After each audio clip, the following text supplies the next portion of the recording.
Alors,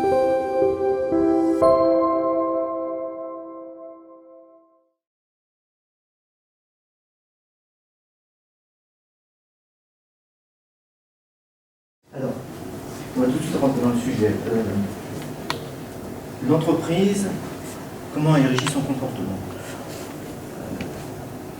Au fil des observations, l'entreprise, j'ai pu observer que l'entreprise se comportait comme un corps vivant, à savoir que plutôt dans une logique biologique.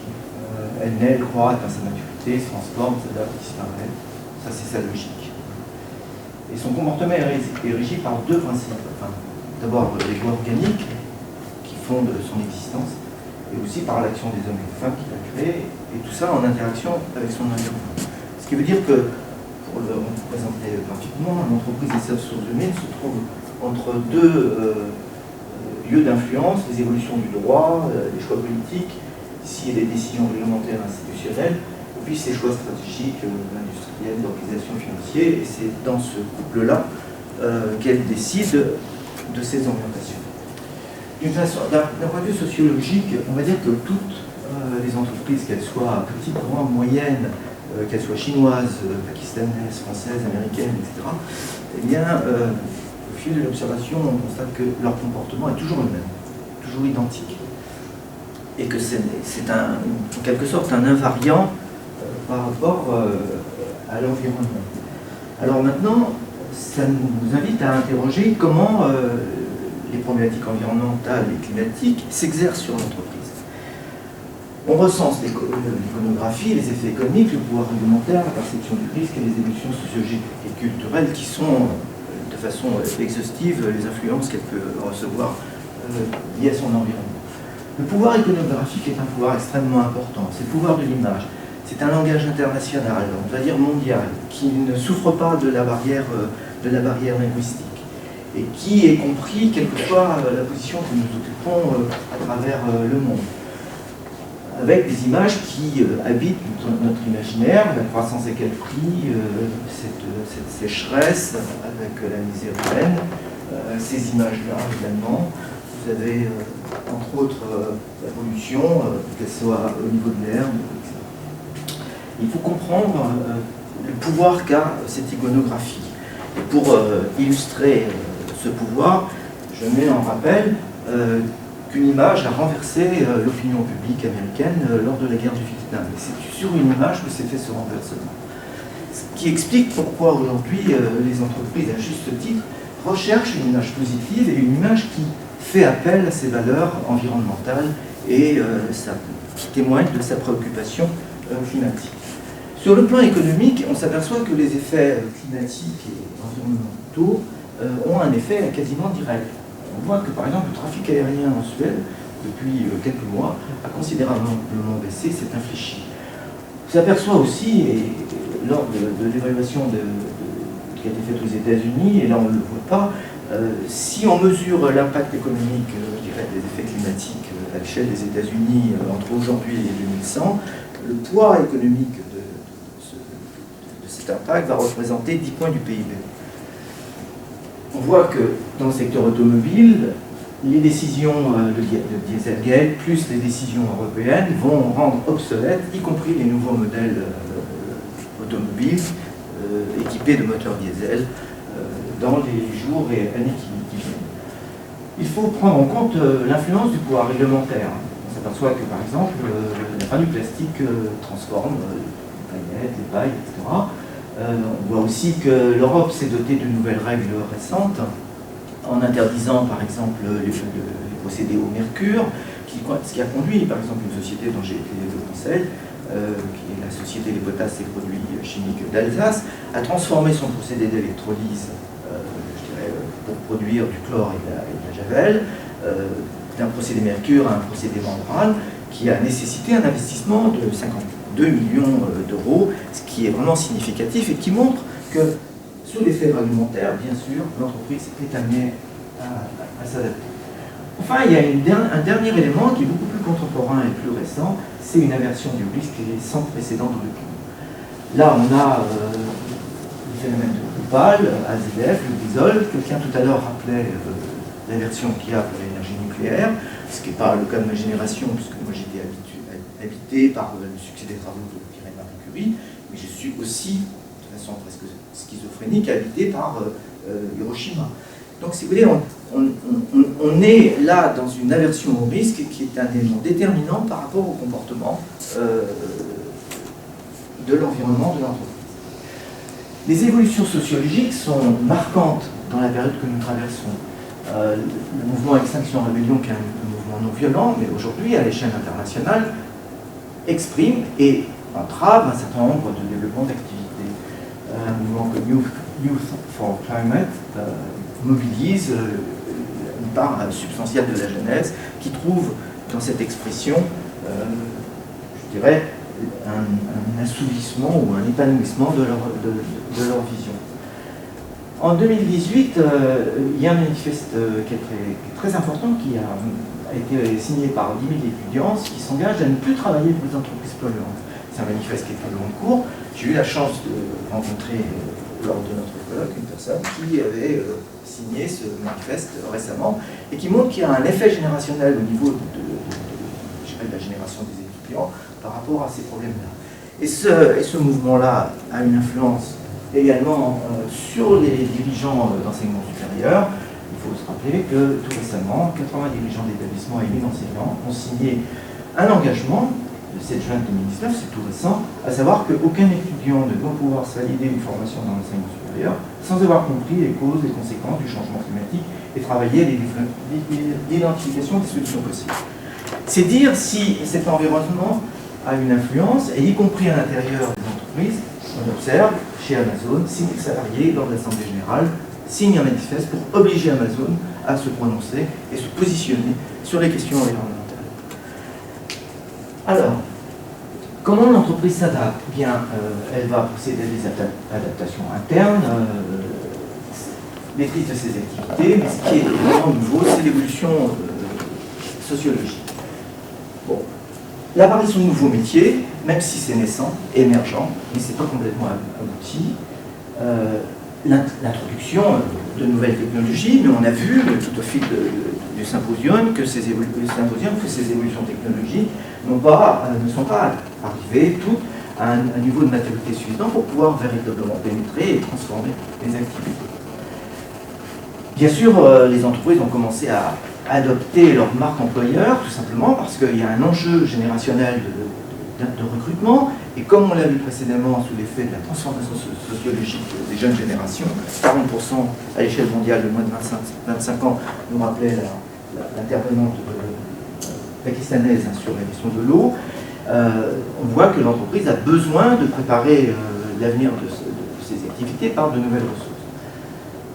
L'effort des entreprises en termes d'adaptation aux problématiques environnementales est considérable et depuis longtemps, et on aurait tort de sous-estimer. Par exemple, depuis les années 80, on reparle à la date, on est dans les années 90, sur un certain nombre, par exemple sur le NOx, les efforts ont été tout à fait substantiels, ainsi que sur d'autres produits polluants tels que l'environnement. Sauf que sur l'effet de serre, eh bien, le résultat n'est pas à la hauteur des espérances, ou en tout cas des attentes, ce qui explique le fait que notre pays ne pourra pas atteindre ses objectifs par rapport à la COP 2020. Alors, ce qui est nouveau, et qui constitue quand même une transformation éminemment profonde, c'est la prise de conscience des populations, la conscience aiguë des nouvelles générations, et un phénomène surtout mondialiste qui est partagé à l'échelle de l'ensemble du monde. L'enfant, préadolescent, étudiant, grandes écoles, les grandes écoles, préparent un changement structurel des actifs. Et ce qui veut dire que demain, ces mêmes personnes sont consommateurs, salariés, citoyens, et vont être prochainement majoritaires à l'échelle, je faisais le calcul, c'est 2025, puisque 40% aujourd'hui ont moins de 25 ans, en 2025, la majorité sera inspirée par l'expérience qu'elle a acquise aujourd'hui et qui va se poursuivre à travers les générations successives. Le problème, c'est que l'entreprise est confrontée à une évolution, mais à une évolution vers un environnement qui est méconnu. Et ce qui veut dire que, pourquoi? Parce que d'abord, cette évolution prend une forme sociétale qu'elle nous a familière et elle n'a pas la capacité de l'appréhender profondément. D'abord, en plus, cette évolution sociétale est en train de déborder les institutions et l'entreprise n'est pas en mesure de s'appuyer sur les institutions. Et puis la traduction réglementaire est hésitante, instable. Vous avez entendu ce matin Total qui disait, associé à l'ensemble des producteurs d'énergie par énergie fossile, la nécessité de fixer fermement et de façon stable le prix du carbone, de façon à pouvoir planifier les investissements et les amortir durablement. Donc cette instabilité réglementaire est problématique pour aider les entreprises à s'adapter. Maintenant, les évolutions telles qu'elles sont envisagées interrogent néanmoins sur le modèle économique. Et Henry Ford nous rappelait que si on avait demandé quelles étaient les attentes des consommateurs de l'époque, il nous aurait certainement pas dit la Ford T, mais bien plutôt un cheval qui va plus vite. Ce qui veut dire que l'entreprise a besoin d'accompagner cette transformation, a besoin d'être accompagnée pour accomplir cette transformation. Premier acte, la loi Pacte, toute récente, qui a été le 11 avril 2019, même si elle n'est pas validée encore par le Conseil constitutionnel, et elle modifie substantiellement l'objet social de l'entreprise, en tout cas sa mission. Je vous rappelle que ça, c'est la formule de 1805 du Code Napoléon, et qu'aujourd'hui, à ses intérêts, la considération des enjeux sociaux et environnementaux sont désormais inscrits, ce qui pourrait amener à engager la responsabilité d'entreprise. On le voit avec Lubrizol. Je ne sais pas si vous avez suivi cette affaire-là, c'est tout récent. Le Lubrizol s'est engagé à dédommager les agriculteurs du fait que les producteurs de lait ne peuvent pas écouler leurs produits. Ce mouvement n'est pas seulement français, il est international. Le principal syndicat professionnel des entreprises américaines a adopté une résolution qui va un peu dans le même sens et qui prend en compte cette obligation pour l'entreprise de prendre en compte ces éléments environnementaux.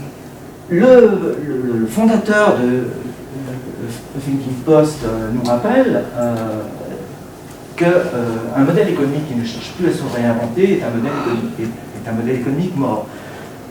Cette personne a une histoire tout à fait singulière et surtout illustre parfaitement son propos dans la mesure où il a été engagé par IBM dans les années 80 et il a vécu l'effondrement de Big Blue par rapport à une évolution technologique que IBM n'a pas su prendre. Et quand il dit que cette exigence de réinventer un modèle économique est une obligation pour l'entreprise, il sait de quoi il parle. Alors, il reste que dans le fait de repenser ce modèle économique, il y a la nécessité de prendre en compte le déséquilibre qu'il y a entre la valeur créée et les valeurs et les ressources consommées. On ne peut pas dissocier à la fois la problématique environnementale, gestion du risque, la santé, problématique climatique et le fait que et la consommation des matières premières. On le verra, je crois que c'est le slide suivant, on ne peut plus séparer la Terre et le monde, au sens du monde humain tel qu'il est. Jusqu'alors, si vous voulez, les logiques d'évolution terrestre étaient appréhendées sous un angle géologique, géographique, mais séparées des logiques sociétales et économiques. Or, c'est un grand apport de François Gemène, qui travaille donc au GIEC, et qui a établi la corrélation qu'il y avait entre la transformation de la planète et la transformation des activités économiques. Je rappelle que corrélation n'est pas une loi, c'est simplement la mise en rapport de deux phénomènes en parallèle, mais qui ne sont pas fonction l'un de l'autre. Donc on en reste à cette évolution. Alors, bien sûr, il y a donc en perspective une transformation profonde qui va constituer pour les entreprises des nouvelles opportunités, mais qui va aussi constituer beaucoup de menaces. Or, on l'a vu, il y a une aversion du risque, et une aversion du risque qui, bien sûr, anime les entreprises. Ces innovations sont importantes, elles touchent les technologies, les utilités, les procédés, les matières premières, l'ensemble de la logistique, etc., etc. Donc tout ça constitue autant de leviers pour l'entreprise, à la fois pour conduire cette transformation et son adaptation. Maintenant, il y a des questions incontournables qu'on ne peut pas éviter, à savoir que dans ce changement de paradigme, est-ce que ça ne nous conduit pas à aller vers un monde, je dirais, de décroissance? Observons simplement que l'absence de tonicité, je dirais, de la décroissance aujourd'hui n'est pas le fait que les entreprises aient muté sur des problématiques environnementales. Donc en fait, on ne peut pas véritablement associer décroissance et problématiques environnementales. Ce d'autant plus que le fait de s'adapter va générer de l'activité, de la richesse, et donc il n'y a pas de raison d'envisager cette adaptation comme, je dirais, signe d'une décroissance ou d'un retour en arrière. C'est une position purement idéologique qui nous est proposée et sur laquelle on doit exercer son esprit critique. Il reste néanmoins la question de la dette croissante des pays, des liquidités illimitées qui favorisent, je dirais, la formation de bulles spéculatives, et on peut s'interroger si une crise économique, une crise financière du type de celle de 2008 ne pourrait pas constituer un obstacle majeur à l'évolution qui est en train de se préparer. La question des prix est aussi un enjeu parce qu'on ne peut pas envisager cette mutation sans, avec l'idée de voir exclus des bénéfices de cette mutation des populations qui sont faibles revenus ou des revenus moyens.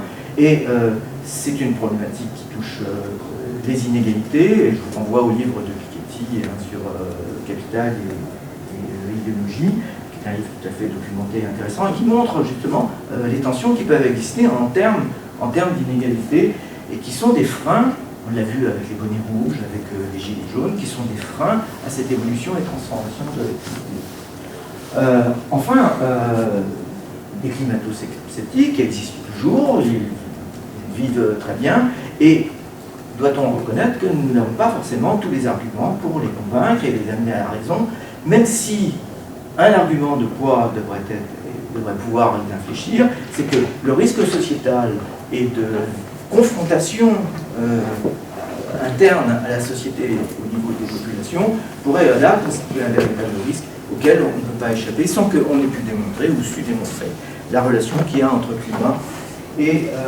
activité économique. Enfin, reste la question de la démocratie. Parce qu'on voit aujourd'hui qu'une grande majorité des transformations, des évolutions touchent bien sûr les entreprises, mais touchent aussi la vie quotidienne. Il y a une aspiration au changement extrêmement forte au niveau de la jeunesse et des nouvelles générations, etc. Et aussi une aspiration à, indépendamment, je dirais, de la représentation élective qui incarne les lois de la République, il y a un besoin de démocratie participative et d'expression de la population par rapport aux enjeux. Une personne me faisait remarquer à table à midi, et c'est un fait tout à fait intéressant, M. Leonetti, qui était hier, qui a fait une déclaration tout à fait intéressante sur son engagement pour le climat et l'environnement, a fait un tweet hier soir, et il s'est ramassé une volée de bois vert des populations de Sofia, au point qu'il a dû retirer son poste. Pourquoi? Parce que les populations mettaient en évidence, ou en tout cas en relation, ce qui a été fait jusqu'à maintenant et l'engagement tel qu'il le décrivait. Cependant, on ne peut pas douter de l'engagement de M. Leonetti sur la question environnementale. Son engagement est authentique, réel, si vous voulez, sauf qu'en tant que premier magistrat de cet ensemble technopolitain, il doit assumer ce qui a été fait et ce qui est aussi en train de se faire pour satisfaire immédiatement les besoins des populations.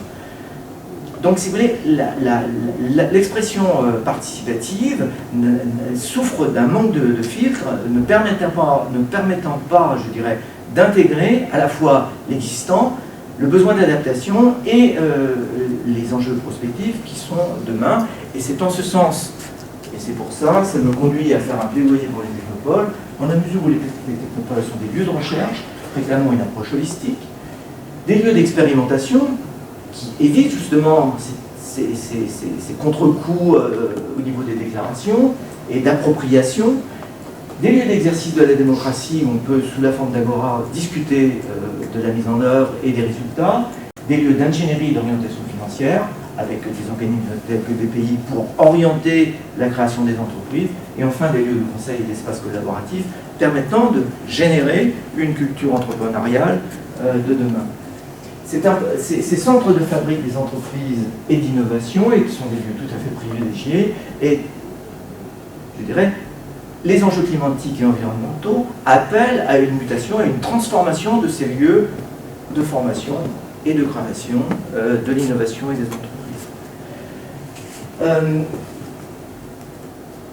Dans la mesure où l'entreprise ne peut pas assurer son évolution sans un support culturel que les technopoles sont quand même, je dirais, à apporter. Ce qui me donne l'occasion de faire un appel, oui, c'est l'appel à rejoindre ce mouvement. Je trouve très intéressant qu'en Ile-de-France, les grandes écoles, les universités se sont réunies pour créer, sous l'égide d'un comité scientifique et d'un comité académique, créer, avant la rentrée universitaire, ce qu'ils appellent un campus de la transition, où les étudiants, quelle que soit leur matière, quelle que soit leur discipline, puissent volontairement se réunir pour entreprendre et conduire des projets qui ont une valeur environnementale ou une valeur en termes de prévention des risques climatiques, et qui constituent des lieux d'apprentissage et aussi des lieux d'expérimentation qui préfigurent l'espace économique de demain. Alors, le pire n'arrive jamais, cependant, on ne peut pas ignorer ce que nous...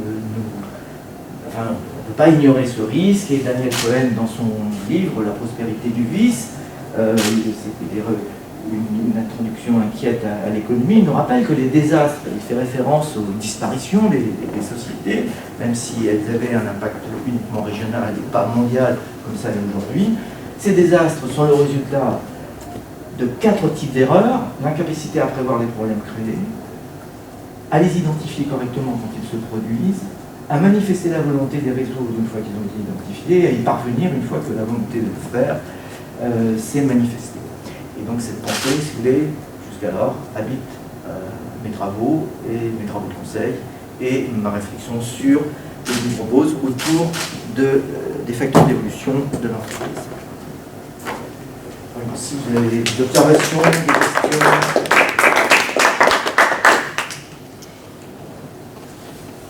Qu'est-ce que vous inspire ce panoramique, en quelque sorte, un peu rapidement fait? Mais bon. Ce campus de la transition là dont tu parles, tu peux en dire un petit mot additionnel? Alors, je vous renvoie au site, il y a un site web qui est très bien fait, ouais. Que c'est le corps professoral, mais vraiment réuni de l'ensemble des grandes écoles, je ne veux pas dire parisiennes parce que c'est l'Île-de-France, et des grandes universités. Vous retrouvez Polytechnique Centrale, l'École des Mines, HEC, Sorbonne, plus 7000 enseignants se sont réunis autour d'un projet. Non, excusez-moi. C'est les grandes écoles qui se sont réunies et qui ont créé 2 conseils, un conseil académique et un conseil scientifique, qui appelaient à définir des projets et diriger ces projets d'un point de vue scientifique, avec un appel à participer avant la rentrée universitaire, donc à partir de fin août jusqu'au début octobre, l'ensemble des étudiants qui sont volontaires pour travailler sur des projets, sur des séminaires de réflexion, sur des échanges autour des enjeux climatiques et des enjeux environnementaux. C'est interdisciplinaire, c'est ouvert à tous, et c'est très intéressant parce que c'est un théâtre, c'est un théâtre d'expérimentation, et c'est un théâtre aussi, je dirais, de familiarisation entre les pensées et les espoirs que l'on peut avoir de voir transformer les sociétés, le monde économique en termes d'environnement et climatique, et de reprendre, je dirais, les principes, les lois organiques auxquelles je faisais référence, qui régissent la transformation des organisations. Si vous voulez, moi je ne peux pas oublier que lorsque, en 1995, avec les ingénieurs de chez Michelin et le patron, le directeur de la recherche, nous nous présentons devant le collège des ingénieurs des mines et des arts et métiers réunis sous l'égide du ministère de la Recherche et de l'Industrie pour présenter et pour promouvoir la production de composants véhicules électriques, pour soutenir le développement des véhicules électriques. Le scepticisme de ces jeunes ingénieurs qui, je dirais, avaient toutes les raisons de ne pas accepter d'emblée cette évolution. Et quand on pense que le premier projet, le premier véhicule, à savoir la Toyota hybride, a été présenté en 1998, et que de 1998 à aujourd'hui, où là on a une traduction en termes de marché de ces véhicules, eh bien c'est un temps qu'il faut avoir à l'esprit pour comprendre le processus d'intégration dans l'économie d'une innovation de rupture en termes technologiques.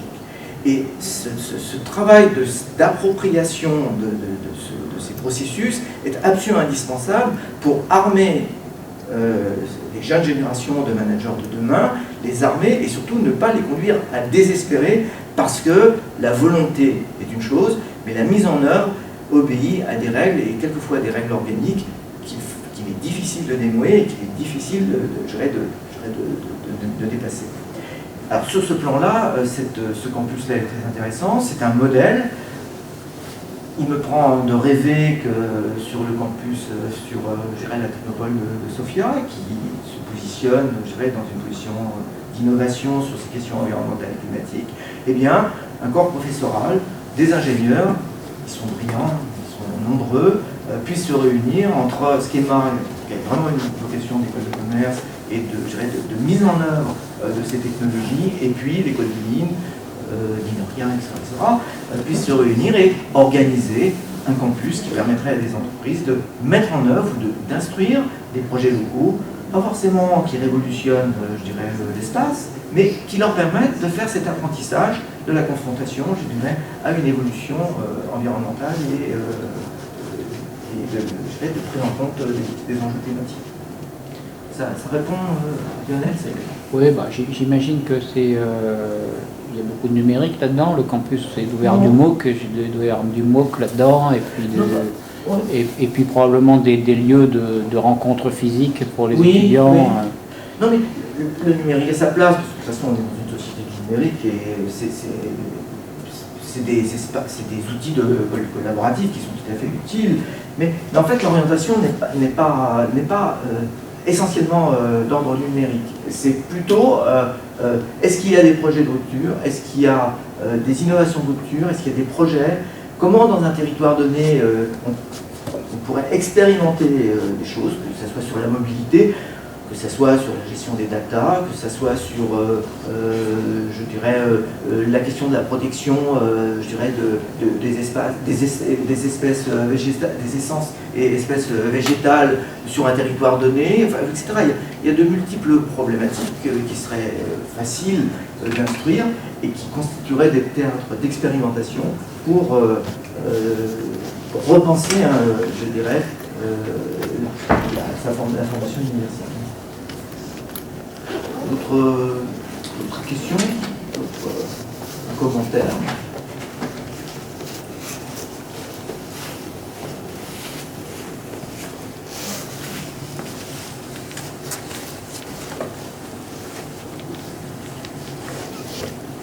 Bon. Qu'est-ce que vous avez pensé du petit dessin animé?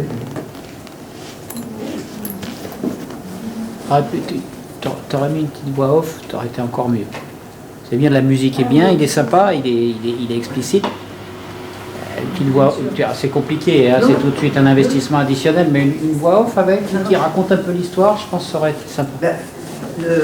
C'est un parti pris, hein, donc, en termes de réalisation du scénario, c'est un parti pris. C'est-à-dire que l'idée c'était de faire quelque chose d'abord frugal, hein, c'est-à-dire vraiment très très frugal.